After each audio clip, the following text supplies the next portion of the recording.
agencias que han renovado su imagen y bueno, ahora que se acerca el invierno, pues fichando las últimas tendencias.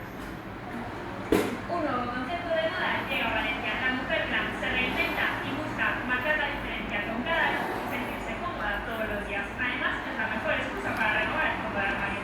Así que venidos con nosotros que ya hemos fichado las últimas tendencias.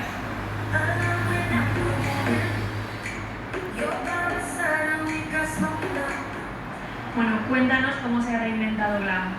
Vale, pues glam ahora es un nuevo concepto, tenemos mucho más ropa, tenemos mucho más glamour y es otro nuevo concepto de mujer, una mujer con mucha personalidad, una mujer para todos los días, casual y elegante a la vez y mucha ropa, mucha moda. Vive la moda en Valencia. ¿Qué prenda no puede faltar en nuestro armario esta temporada? Un básico es el negro, como siempre. El negro tiene que estar en todos los armarios, sobre todo para fiesta, para cóctel. Eso es imprescindible para la noche y para tarde-noche. Fiesta y el negro es un básico. ¿Y es posible combinar comodidad y elegancia? Por supuesto que sí. Yo creo que es necesario estar elegantes, estar cómodas para una mujer dinámica que tenga, pues eso, glamour y que no pierda su esencia.